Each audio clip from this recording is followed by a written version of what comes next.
This is a guest essay written by Nahum Kaplan.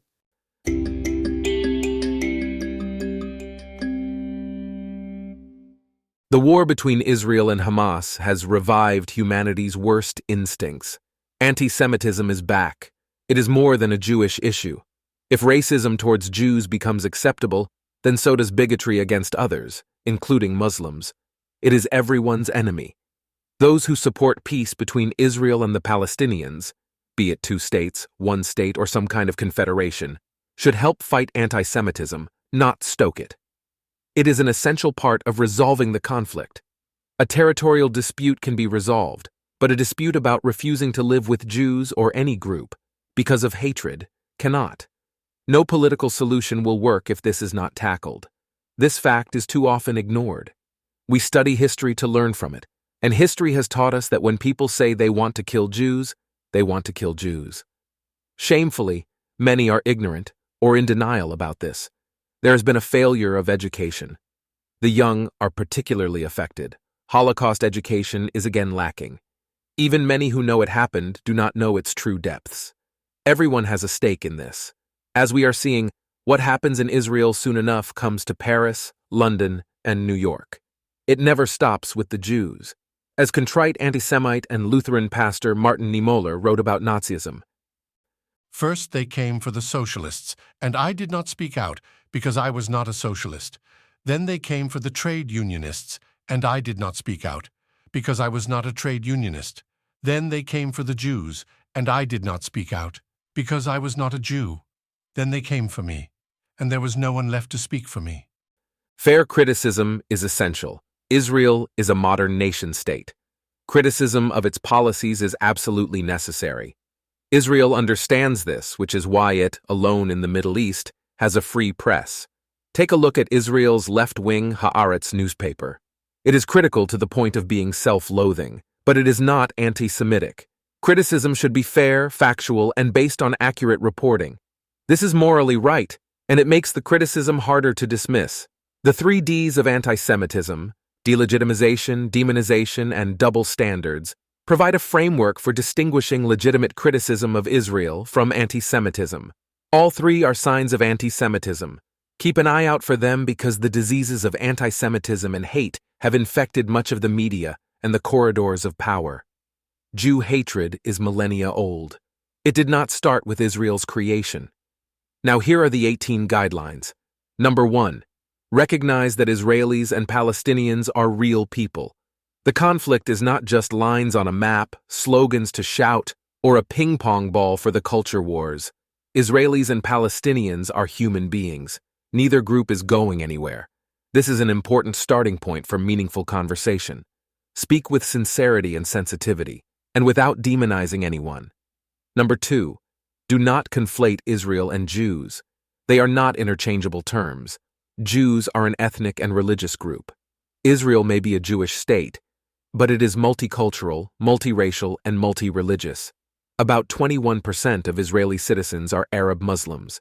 There are also Druze, Circassian, and Christian citizens. Half of the world's Jews are not Israeli, many of whom have been targeted despite never having stepped foot in Israel. Number 3. Do not hold individual Jews accountable for Israel's actions. Individual Jews are not responsible for Israel's actions, any more than any Chinese person is responsible for China's actions or any Muslim for Hamas's actions. Number 4. Do make specific criticisms. Criticizing Israel's settler policy in disputed Judea and Samaria, the West Bank, or its security barrier in Jerusalem, or the scale of its response in Gaza to the October 7th atrocities, is fine.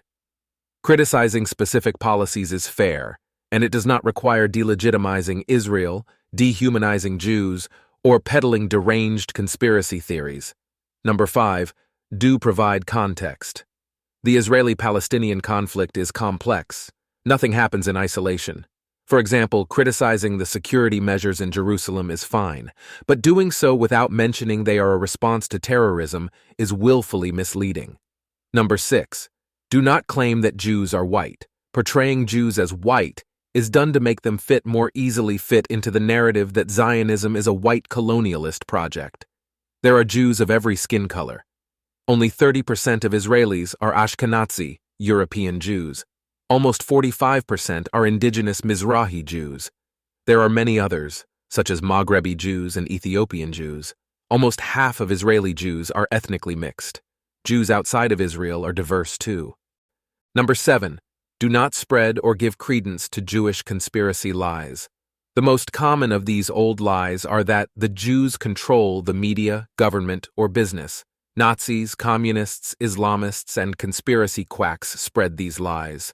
So, which Jews are controlling it all? Is it the right-wing ones or the left-wing ones? The capitalist ones or the communist ones? The smart ones or the dumb ones? The religious ones or the secular ones? The fat ones or the thin ones?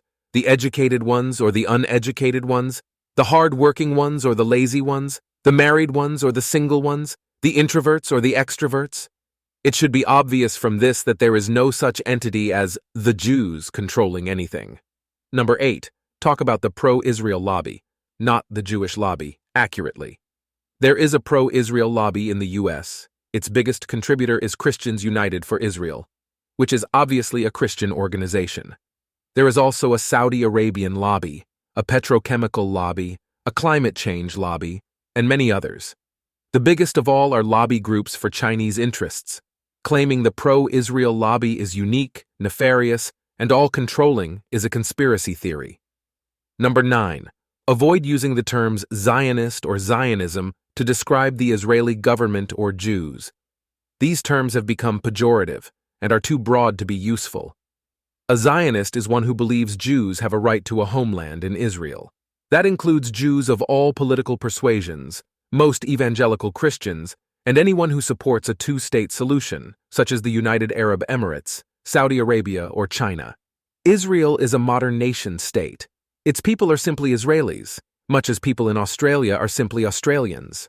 Rather than referring to the Zionists, refer to the Israeli government or the Netanyahu government.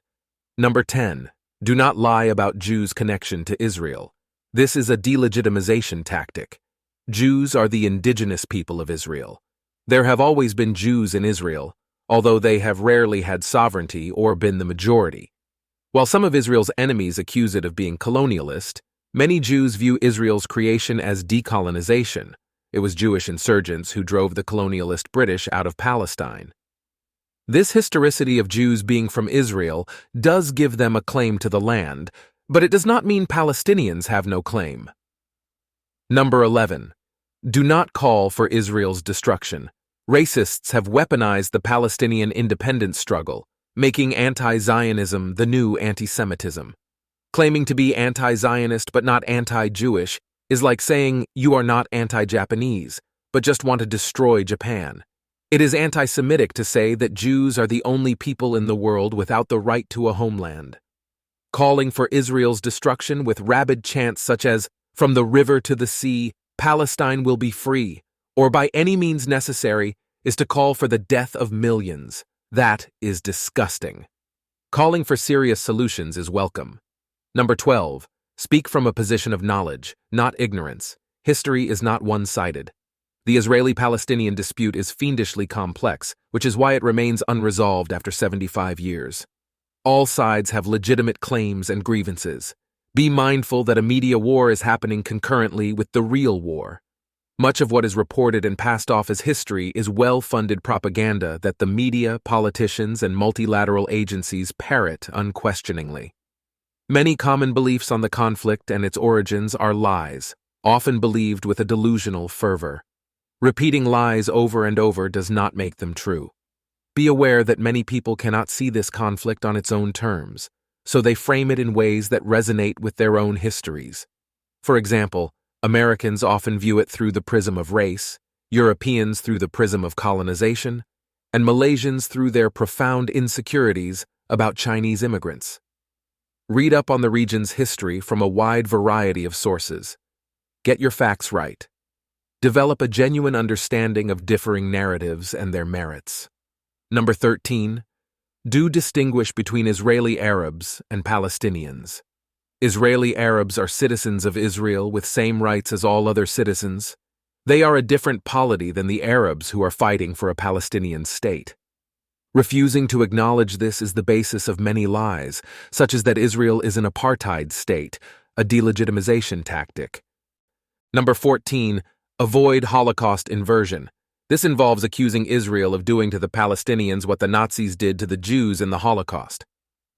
The latest example comes from Brazil's leftist president Luiz Inácio Lula da Silva, said recently that, quote, "What's happening in the Gaza Strip isn't a war, it's a genocide, which, quote, hasn't happened at any other moment in history, except one time, quote, when Hitler decided to kill the Jews." The Israeli-Palestinian conflict and the Holocaust are so vastly different that such accusations can be made only from malice, ignorance, stupidity, or some combination of the three. Number 15. Do not play the Holocaust card. The belief that Israel was given to the Jews as compensation for the Holocaust and that Palestinians are paying for Europe's sins is widespread. It is factually wrong and a delegitimization tactic. The Jewish nationalist movement was one of many nationalist movements that took hold as European empires unraveled. There were Arab revolts against the Ottoman Empire in this period too. These nationalist movements created many new countries such as Indonesia, Pakistan, India, and Jordan, to name but a few. The Holocaust only added urgency to the movement. Number 16. Do not apply double standards to Israel. This is a big one and the most prevalent of the 3 Ds. It includes the obsession with attacking Israel, subjecting it to heightened and more vocal criticism than any other country is an anti-Semitic fetish so strong that it borders on the sexual. Criticizing Israel while being muted on worse abuses in Iran, Syria, North Korea, Sudan, Myanmar, and China is a strong sign of anti-Semitism. Why become animated only when Jews are involved? Denying Israel's right to defend itself and its citizens, which is a right and obligation that all states have. Denying Israel's right to exist, which is an innate right of all states. Boycotting Israeli products or products made in the disputed territories, while not doing the same to other disputed regions, such as Kashmir. Not caring about what others do to Israel, while caring greatly about what Israel does to others.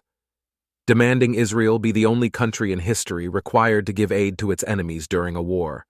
And mentioning only the 750,000 Palestinian refugees that the 1948 War of Independence created, while not mentioning that there were also 800,000 Jewish refugees. Number 17. Do not say Arabs cannot be anti-Semitic because they are Semites too. Anti-Semites use this one when their anti-Semitism has been called out. Despite its etymology, the word anti-Semitic means anti-Jewish. The Oxford English Dictionary defines it as characterized by prejudice, hostility, or discrimination towards Jewish people on religious, cultural, or ethnic grounds, or anti-Jewish.